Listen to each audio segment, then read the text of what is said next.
Recording has started, so I'll repeat that. I'm John Bowles from Turn Left Media.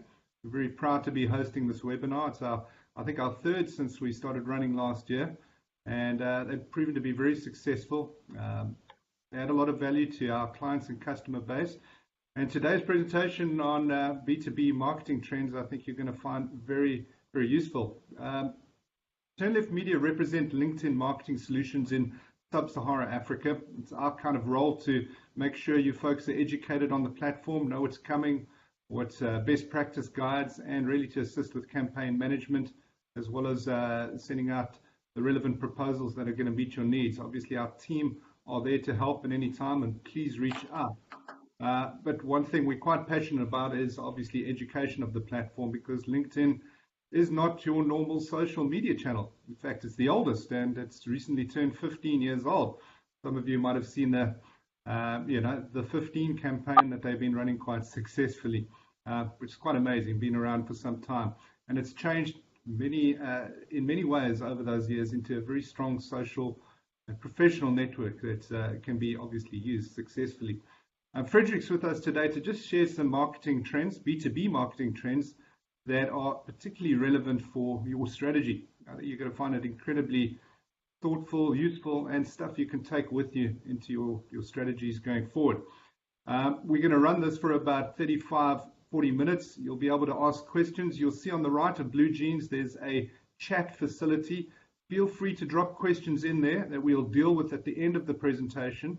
And please ask as many questions, and don't feel silly or over clever. We're ready for anything that you want to ask Frederick at the end. We've only got him for an hour, so let's make use of all that we can. Just a bit of road mapping. Marius will wrap up at the end and tell you about next steps, about the recording and how we can get hold of that. But just a little bit about Frederick. Frederick's been with LinkedIn since January 2016. He's had quite a long career in the digital and advertising world, having worked at Euronews or Euromoney, and then Eurosports. He's currently the president of the International Advertising Association in the UK and the agency development partner for LinkedIn. Maurice and I saw him present this presentation a couple of months ago, and we thought we've got to get Frederick onto a webinar to come and talk to us about exactly this, because our clients, our partners will absolutely lap it up. So without further ado, I'm going to switch my screen off and hand you over to Frederick. Thanks, Frederick. Thank you very much, John. And also thank you very much, Marius, and the rest of the Turn Left Media team for inviting me on. I'm going to share my screen now to make sure we can see our presentation. Here we go. Also, I'd like to just quickly also apologize for the less than corporate environment I'm in. Obviously, I'm coming to you live from my living room. Unfortunately, I had a small operation on my foot on Tuesday, so I'm not being able to kind of make it into the office. So apologies for the fairly hungry man on my left and the wine rack on my right. Hopefully, the main attraction of today is obviously our B2B marketing trends. So I'm very excited to be here. Excited to to join you in an ever increasingly important region. That is the African region and the Sub-Saharan region as well. So thanks to John and Marius and the Turn Left Media team for inviting me. As John said, I'm going to take you through some of the key marketing trends that we see today. So there'll be 6 of them in today's presentation. We have a number of them coming out later on in the year.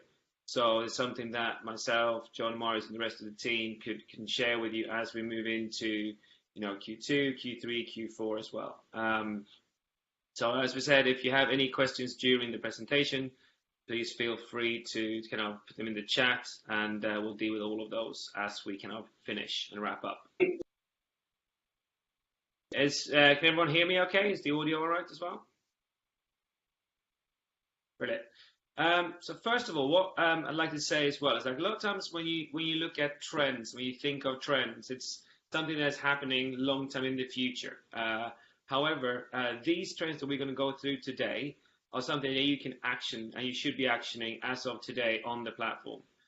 there are things that people aren't all using. So I think if you were to use these and take them into consideration when you plan, execute your campaigns, you'll get a competitive advantage. And we kind of always kind of like this kind of futuristic quote where actually the future is already here. It's just not evenly distributed. And that's kind of where we look at the trends today. So some people are using them, but definitely not all. And it's definitely something that could be a competitive advantage for yourselves.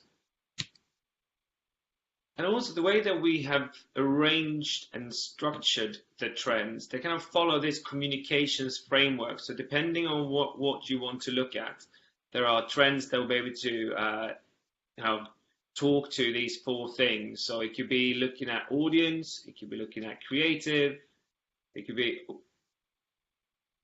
there we go, share that again, there we go, distribution or measurement. So depending on what you're interested in and what you want to look at, we can then share those across these four compartments.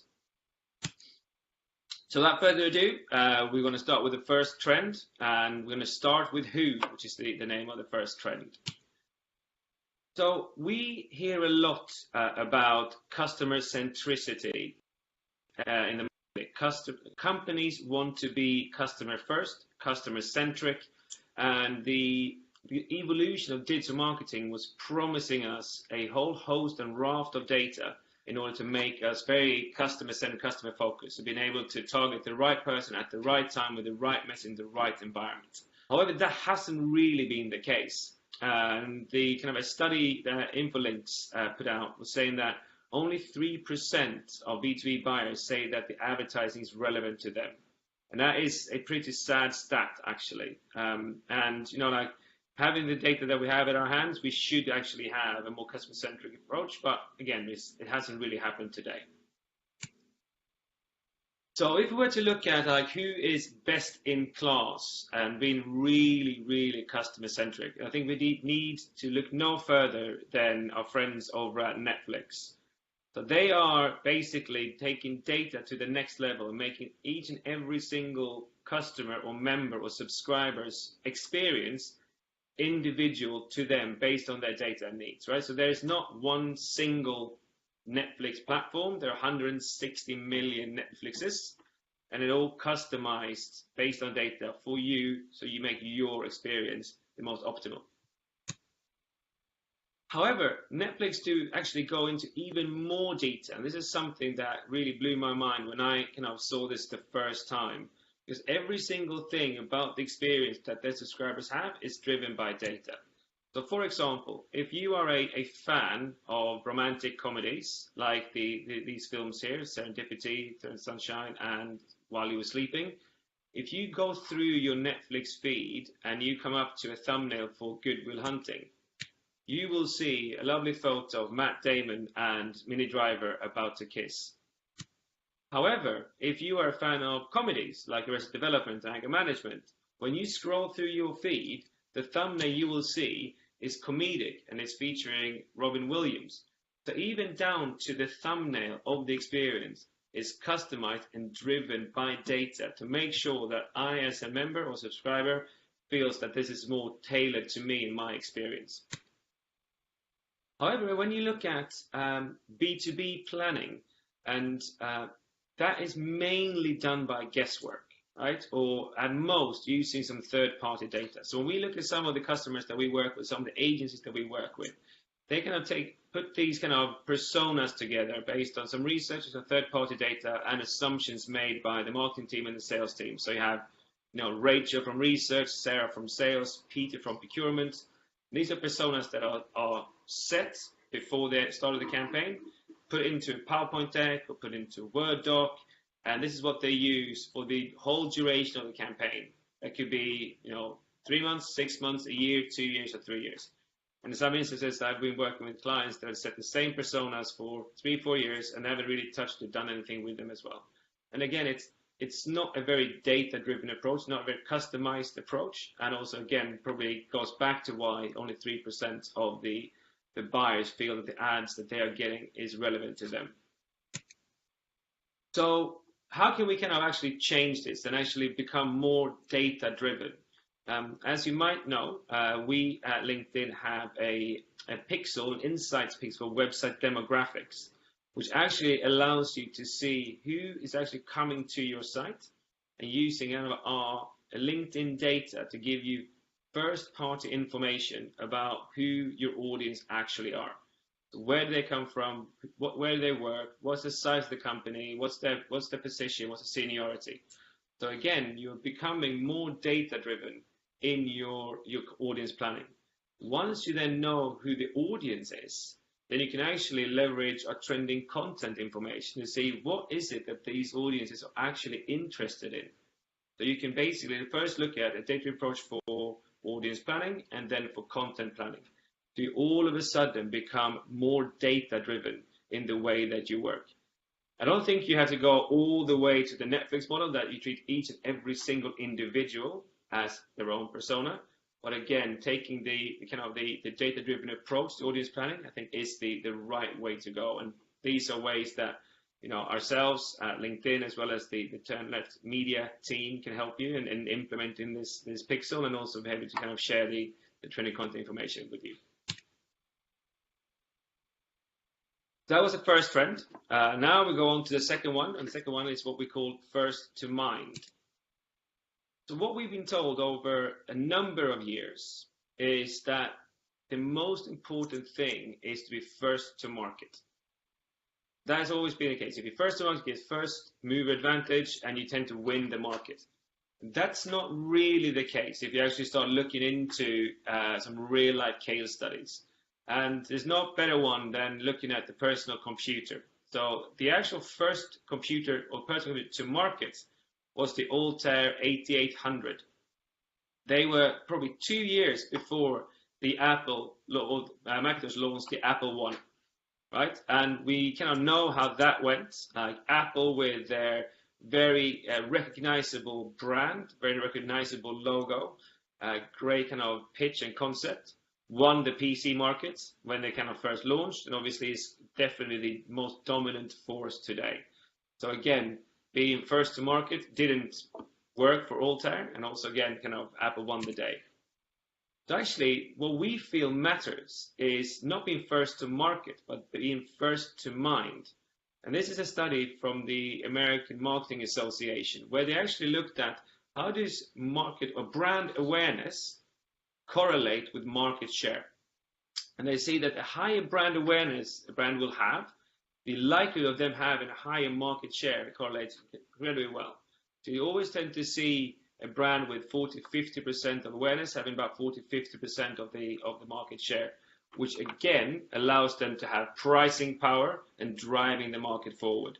So again, if you're able to drive and become first to mind, that's much more important than being first to market. So a lot of times, obviously, there are already brands in your space that are very much kind of the first to mind when it comes to a category. So what can you do if you're not first to mind in your category, but you still don't want to cede this category to another company? You want to still be in this business, but you need to kind of figure something out as well. What you can then do is to invent a new category. So I appreciate that we are on VC, and it's not going to be very interactive in that sense, but I'll just kind of pose a question to the audience. Say, like, if you were to, do you know who was the first person to fly across the Atlantic? Just think about that for yourself a little bit. Hopefully, quite a few of you would say Charles Lindbergh on the Spirit of St. Louis. He was the first person to fly across the Atlantic, right? If you were to think about, do you know who the second person was to fly across the Atlantic? Very few people do, if at all anyone, because again, Charles was first to market and became first in mind with that. However, the third person that flies the Atlantic is someone that I believe you would know, because that person was Amelia Earhart. So she knew that she couldn't be the first to market, first to mind when it came to flying across the Atlantic. So she invented a new category, the first female pilot to fly across the Atlantic. And all of a sudden, she is now first to mind when it comes to female aviation and aviation in general. So again, if we look at this from a B2B concept, for example, We have, a number of people in the cloud computing space. So, Microsoft are owners, as well as Amazon, AWS, are, first to mind when it comes to cloud computing. IBM, again, wants to be in this space, but they can't kind of outspend and become first to mind when it comes to general cloud computing. So what they did was to invent a new category within cloud computing called cognitive computing. And all of a sudden now, with the advent of Watson, they are now first to mind when it comes to that new category within the cloud computing space. So again, it's kind of like, don't see the category just because someone is first to mind. Invent a new category within the space and make sure you're first to mind when it comes to that. So what we've worked with our insights team to develop is what we like to call our first to mind matrix, where we can see kind of reach and engagement are the two things that kind of drive you to strong awareness and for you to become first to mind. So what we did with a healthcare client that we currently work with was to kind of map out ways where they can be first to mind on particular topics. So first we started working with them on the healthcare side of things. And as you can see, there are the red dots here in this first to mind matrix. So within healthcare, there's already a strong leader within their space. And it's always someone who's first to mind in the competitive set that is in the healthcare space. So it will be very difficult for our clients to actually become seen as thought leader and first to mind within healthcare. However, when we started digging in deeper into the healthcare sector, we found a new category, which was value-based care, which is one of the categories, the subcategories of healthcare that our client really wanted to own. And when we mapped out their competitive set, we saw there were a couple in no awareness, a couple in weak awareness, and a couple in the emerging awareness where our client was. So all of a sudden, there's no real thought leader. No one is first to mind within value-based care. So what we can do is work with our client and make sure they increase the reach of their campaign. They already have high engagement, which is the key thing, but then increase the reach so they move into the strong awareness box and all of a sudden become seen as the thought leader when it comes to value-based care. And this is an exercise that we did with them across a number of categories that were kind of linked to healthcare, and that we're now working with them on to make sure they are now seen as a thought leader and is first to mind when it comes to value-based care and diversity in healthcare. Next one is what we like to call the originality delusion. Marketers and agencies are obsessed with new things. I'm sure if kind of many of you on this call have received briefs during your careers where the kind of objective is we want something that's never been done before, but with proven track record and proven results, which is obviously a very complicated thing to do. But actually, one thing that we've noticed is it's not actually new that sells. It's something that's familiar and relevant that sells. So I'd like to take you through this example where Tropicana had a very familiar carton with the orange and the straw, everything. So that's what people are familiar with. It's very relevant to them. They then designed a new carton. They felt that this was a new, more modern carton and looked a lot better. But unfortunately, their sales plummeted by 40%, and they lost about $50 million worth of sales in one quarter alone. So again, something that they felt was an improved new design was too new and actually didn't really sell. If we were to go to kind of more of a marketing example, there is a really interesting article in The Drum, where The Drum and an agency looked at about 1,000 search campaigns and compared old campaigns with brand new campaigns, and was only actually in 1 out of 5, so 20% of the new campaigns outperformed the old. So again, it brings it back to it that it's actually not a net new, brand new thing that sells. It's actually old and familiar and relevant things that still sell. We also did a piece of research with Edelman last year, where we looked at kind of the value of thought leadership and how thought leadership drives demand generation.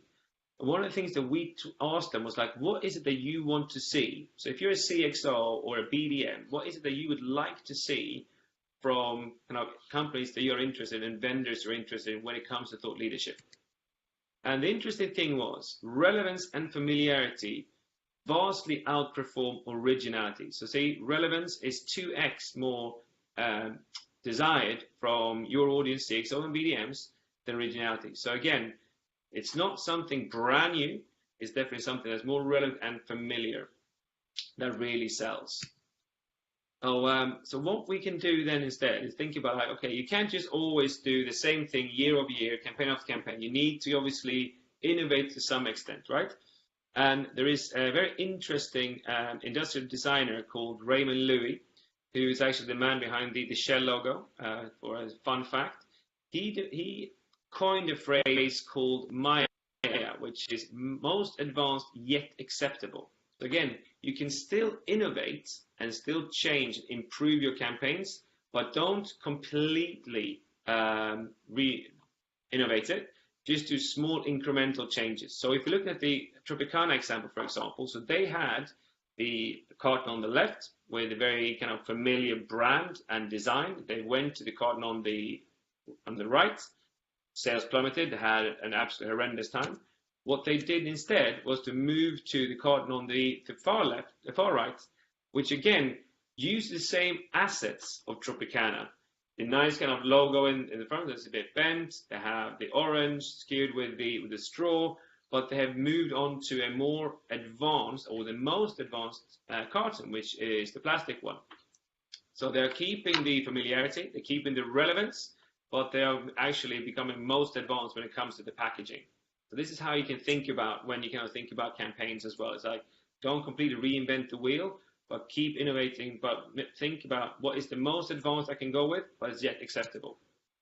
So in B2B, how do we kind of apply these theories into B2B?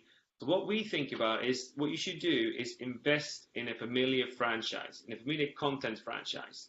So what we did in 2017 was that we looked at, the 7 trends in B2B marketing. So think like Disney.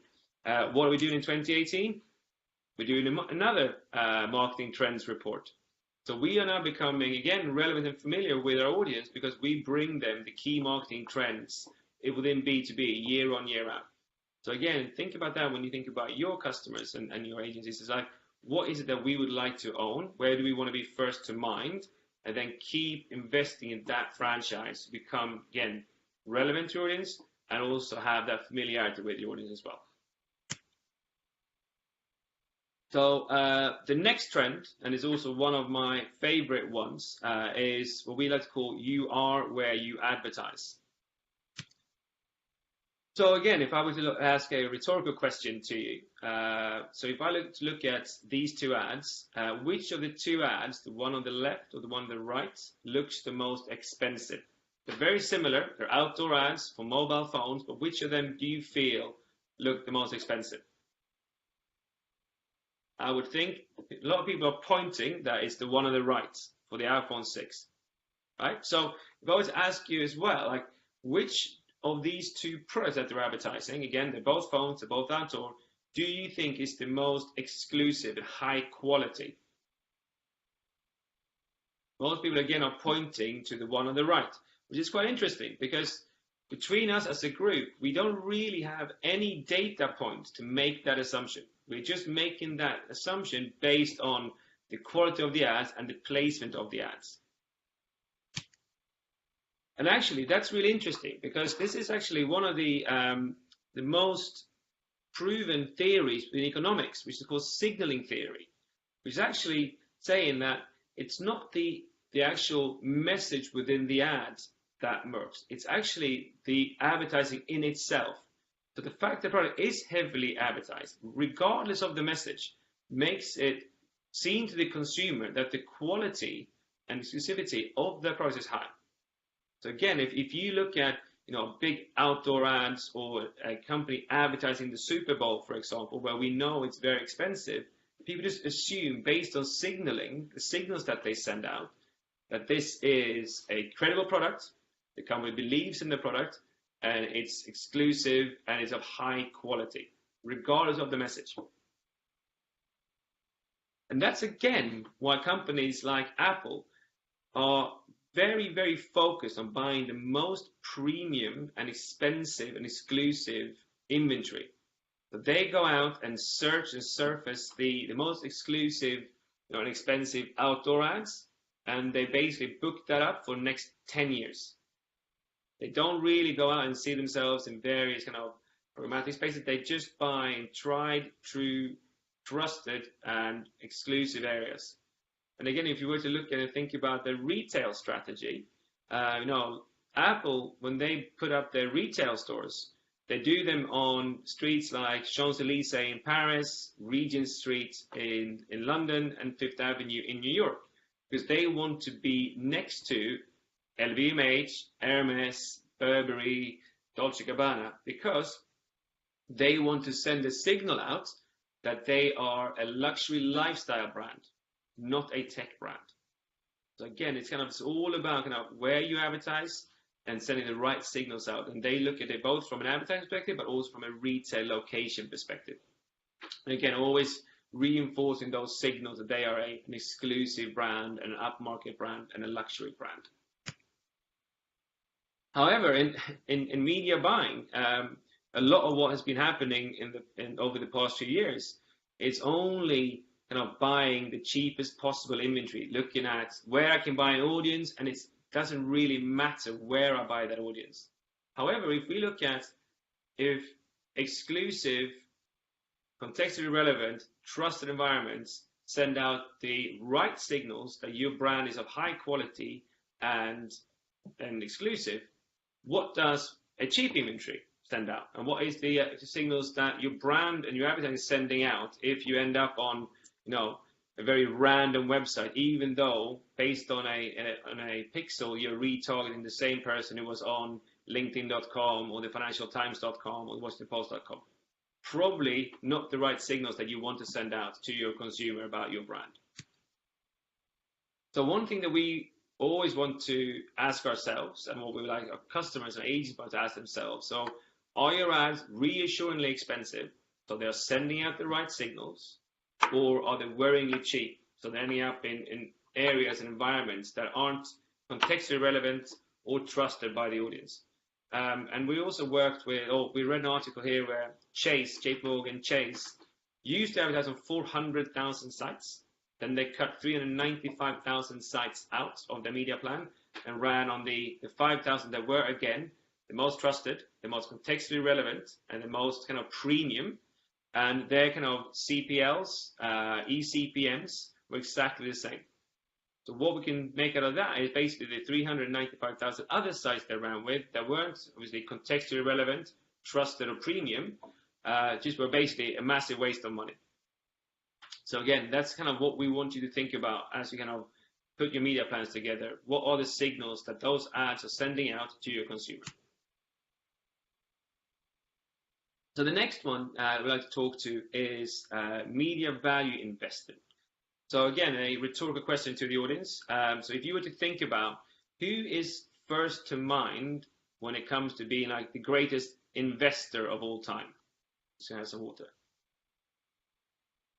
Many of you might have thought of Mr. Warren Buffett. He is probably seen as the most successful investor of all time. And he looks at, what he wants to look at when he looks at investments is what is undervalued based on price, what the market sees today and what the market will see in the near future, right? So this is an interesting one that he said, price is what you pay, value is what you get, right? And I think that a lot of us as advertising professionals, we borrow terminology from the investment world, where we say we have different investment teams, but we do not look at a media as an investment, which is how we should look at it. So if we were to look at the most successful investor of all time, Warren Buffett, and how he looks at finding undervalued assets, how can we apply that theory into advertising? And what we feel is one of the most undervalued audiences on LinkedIn today is individual contributors.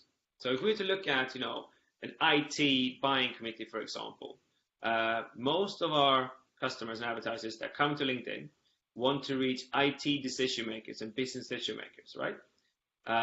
But we know that individual contributors like Eric here, who is a specialist within IT support, is also incredibly relevant within the buying committee and is helping his IT decision makers to make the right decision.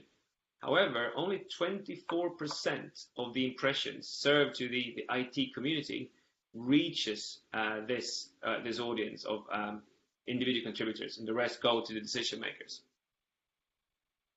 However, we know that this, based on research that we've done with TechTarget, we know that the IC crowd today are actually influencing buying decisions.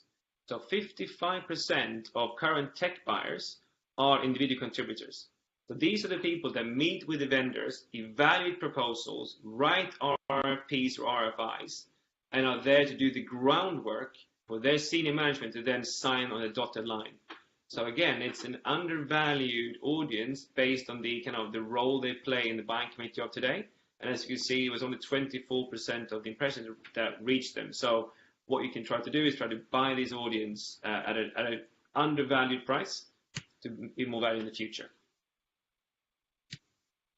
And also, one of the reasons that we have as well is that old and young people get old, and individual contributors actually become managers. So what we've looked at is career pathing based on the LinkedIn data that we have. An individual contributor takes about 3 years to go from IC to manager. And if you look at the duration of a deal, let's say a cloud computing deal or another tech investment deal, it tends to be about the same time.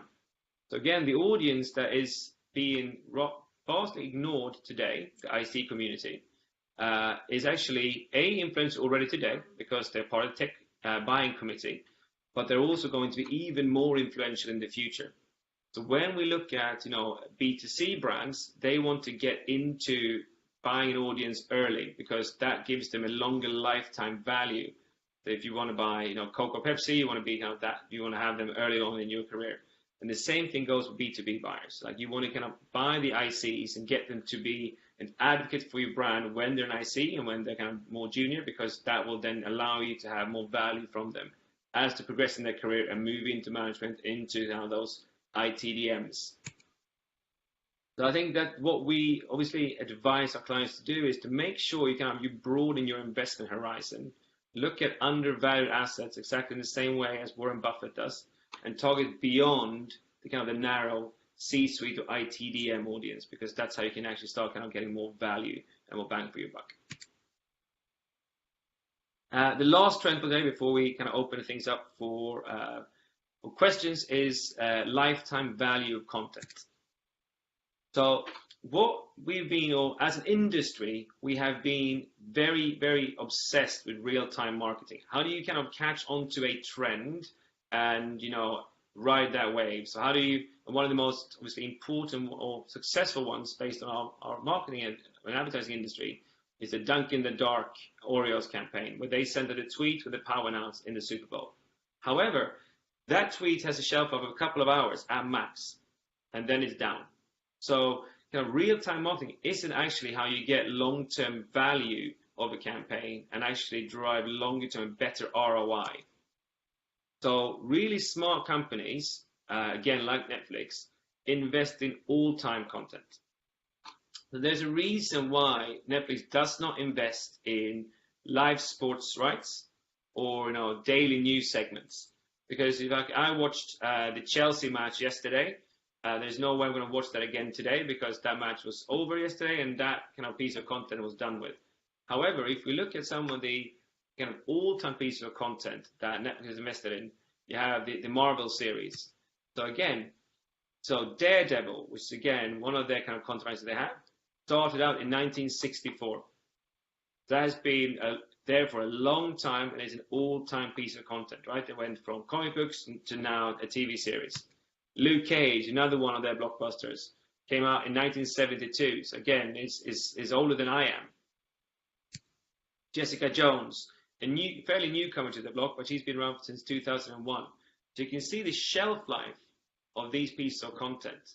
is a lot longer, a lot more valuable than, you know, kind of that one-time little tweet that kind of Oreos came out with, because they can actually kind of monetize this regularly, year in, year out. And if you then apply the Maya theory, just kind of go most advanced yet acceptable, you can kind of keep driving these content prices for a very long time. There's actually the author of The Black Swan has actually coined a phrase called the Lindy effect. There's actually that looks at time as the best judge of success. What he talks about there is the longer something has been around, the more you can be confident that that piece of content or that thing will be around again and be successful. So if you're looking at here in the UK, for example, we see that Les Miserables has been around on the West End as a musical for 30 years. It's very likely that that will be around for another 30 years because of the track record and history that it has. So again, kind of have that thought, like the longer something's been around, the more likely it's going to be around for a longer period of time.